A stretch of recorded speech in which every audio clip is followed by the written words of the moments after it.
E aí pessoal, hoje eu quero falar com vocês sobre a fofoca.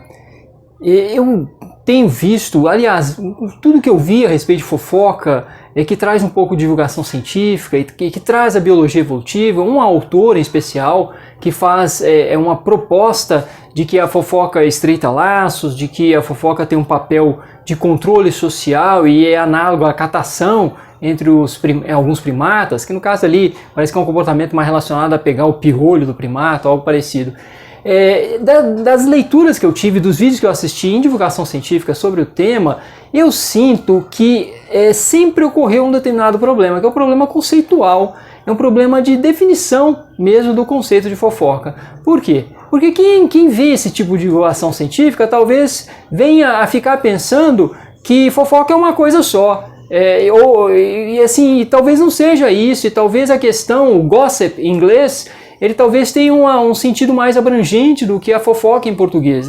E eu acho que quando nós em português assistimos alguma coisa que é traduzida, pode ser que a gente comece a pensar que não faz o menor sentido aquilo que está sendo falado, ou que é esquisito, ou que de alguma forma tenta normalizar a maledicência.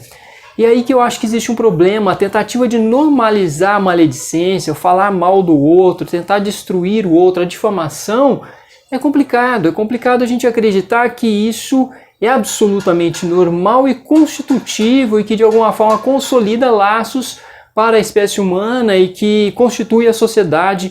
Eu acho que não é exatamente assim, eu acho que existe um problema conceitual aí que tem que ser colocado e tem que ser colocado alguns limites conceituais. Em que sentido? Bom, no sentido de que a gente precisa entender que existem várias maneiras de se falar do outro. Não existe uma maneira só. Não falamos do outro somente para falar mal. Não estamos falando da vida do outro, que inclusive esse autor fez uma pesquisa e na pesquisa dele, 65% do nosso tempo em conversas seriam em conversas sociais falando dos outros. Só que a questão é que falar dos outros não é somente difamação, maledicência.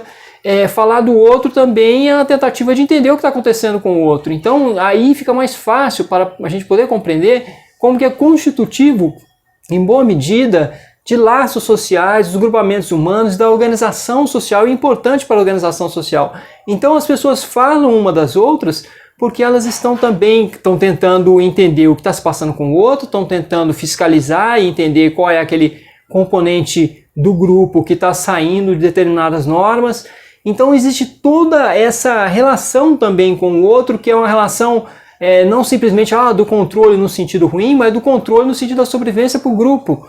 O grupo tem, na história, na pré-história, recursos limitados, e há alguém que pode, de repente, começar a ultrapassar esse limite que deveria ser atribuído a cada um, por exemplo, e isso pode gerar uma situação de perigo, de sobrevivência para o próprio grupo. Então, no caso, falar do outro tem a ver com, de alguma forma, também tentar entender o que o outro está fazendo, se ele está dentro das normas, e controlar, ou então até expulsar, repelir, de alguma forma conseguir fazer com que aquele grupo se mantenha com um comportamento mais adaptativo, ou se mantenha vivo, que aquele grupo consiga continuar a sua sobrevida, consiga sobreviver, mesmo em função de alguns que saiam da norma. Então, o falar do outro tem uma relação muito forte com isso, constitutivamente falando. Mas é aquela história, falar do outro pode estar relacionado à maledicência, pode estar relacionado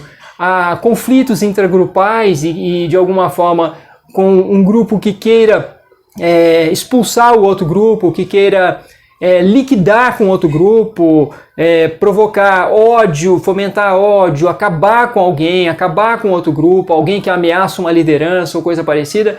Então, o falar do outro, ele tem várias nuances. Ele pode ter uma nuance também de saber o que está acontecendo com o outro sem precisar ir lá perguntar para o outro. Então, tem tudo isso nesse comportamento de falar do outro. Então, quando se fala de fofoca, eu acho que tem que ficar claro aí as definições, as limitações conceituais, para que nós não produzamos um vídeo de divulgação científica que pode levar a alguns equívocos, das pessoas de repente começarem a pensar coisas absurdas. Nossa, então falar mal dos outros e difamação é algo muito comum, é algo que é normal, é algo até saudável. Não, não é exatamente esse o ponto, e eu espero que esse tipo de equívoco seja dirimido a partir, por exemplo, de vídeos como esse, ou de pontuações como a que eu estou fazendo hoje. Então é isso, o vídeo foi bem rápido, eu espero ter colocado um pontinho aí, coloco referências para vocês no primeiro comentário, no comentário fixado, e vamos seguindo. Se você puder, por favor, dê seu like, dislike, comente, acione o sininho, para eu poder, e aí de alguma forma, poder me ajudar a alimentar o algoritmo do YouTube. Então é isso, pessoal, muito obrigado e até a próxima!